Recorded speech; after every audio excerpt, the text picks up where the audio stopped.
शम्मा नन्ही मुन्नी प्यारी सी लड़की थी। खूबसूरत गोल गोल आँखें, सेब जैसे होंठ और अनार की तरह इसका सुर्ख रंग था। इसका चेहरा हर वक्त मुस्कुराता रहता था। हंसते हंसते इसका बुरा हाल हो जाता और इसकी अक्सर हिचकी बन जाती। इस मौके पर इसकी अम्मी इसे मिश्री की एक डली देती। शम्मा इसे मुंह में डालकर चूसने लगती और साथ साथ अपनी अम्मी से मीठी मीठी बातें भी करती। शम्मा की ज़ुबान मोटी थी, वो लफ्ज़ आसानी से ना बोल सकती थी, इसलिए सब उसे तोतली शहज़ादी कहते थे। इसकी सहेलियाँ कहती, शम्मा तुम बड़ी खुशकिस्मत हो, तुम्हें तो खाने की मिश्री की डलियाँ मिलती रहती हैं। शम्मा ये सुनकर फूले न समाती और अपनी तोतली ज़ुबान में पहाड़े दोहराना शुरू कर देती। इत दूनी दो, दो दूनी चार, तीन दूनी ते, ताल दूनी आठ। वो तीसरी जमात में पढ़ती थी मगर इसे सब पहाड़े याद थे। अंग्रेज़ी की नज़में भी इसे आती थी जो वो अपनी मैना को सुनाती। एक शाम वो सैर के लिए बाहर निकली तो इसका सामना एक बोने से हो गया।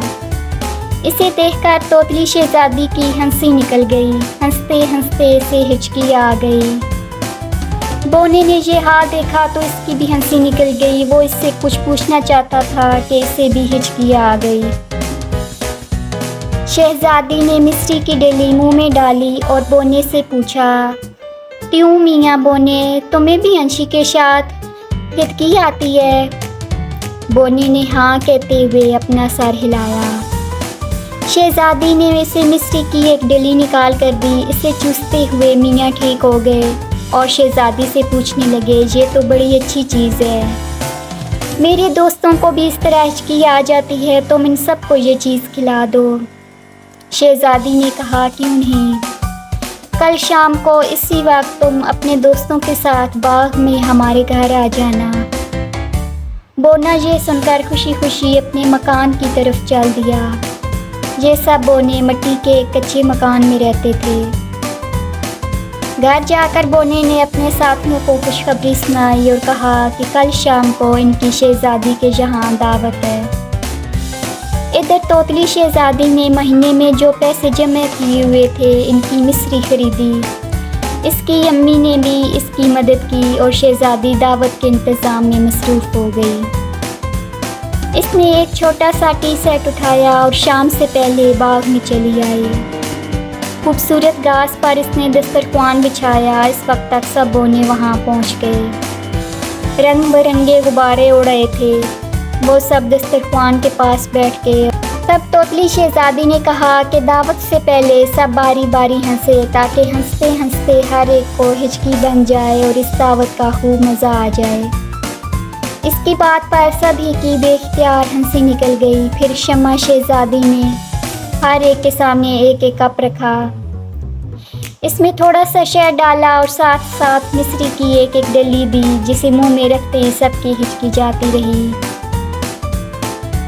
दावत के बाद एक बोने ने करीब की नदी के पानी से सारे कप धोए और इन्हें साफ़ करके तोतली शहज़ादी शम्मा को दे दिए।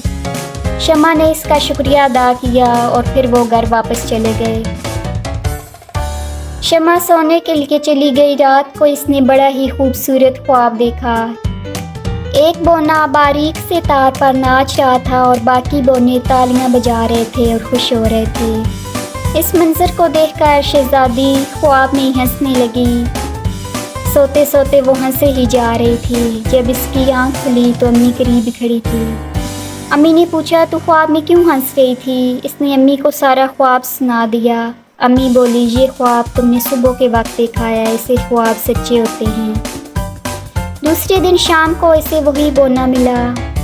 इसने शहज़ादी शम्मा को अपने घर आने की दावत दी। इस दावत को इसने कबूल किया और इतवार के दिन बोनों के घर चली गई। बोनों ने तोतली शहज़ादी के लिए मीठा शरबत तैयार किया और टोस्ट मक्खन भी शहज़ादी को खिलाया। इसके बाद जैसा कि इसने ख्वाब देखा था तो सच में बोनों ने इसे तार पे नाच के दिखाया। फिर उन्होंने इसे गुलाब का फूल दिया और कहा कि इसे में पानी में भिगो कर खा लो। तोतली शहजादी ने ऐसे ही किया और इस फूल की पत्तियां पानी में भिगो कर खानी शुरू कर दी। वो रोज़ाना एक पत्ती खाती, जिससे इसकी तोतली ज़ुबान ठीक होती चली गई। तोतली शहजादी ने बोनो से पूछा कि मैं तो अब अच्छी तरह से बातें कर सकती हूँ, तुम्हें किसने बताया है कि गुलाब के फूल की पत्तियाँ खाने से तोतली ज़ुबान ठीक हो जाती है? इस सवाल पर सब बोने खिलखिलाकर हंसने लगे। उन्होंने बताया कि लुकमान हकीम ने ये इलाज अपनी एक किताब में लिखा है। शहजादी ने बोनो की हिचकी की आदत दूर की। उन्होंने इसकी तोतली ज़ुबान को सही कर दिया। शमा आजकल कॉलेज में पढ़ रही है, वो बड़ी हो गई है और अब इसे कोई भी तोतली शहजादी नहीं कहता। Subscribe my channel and press the bell icon for princess and fairy tales.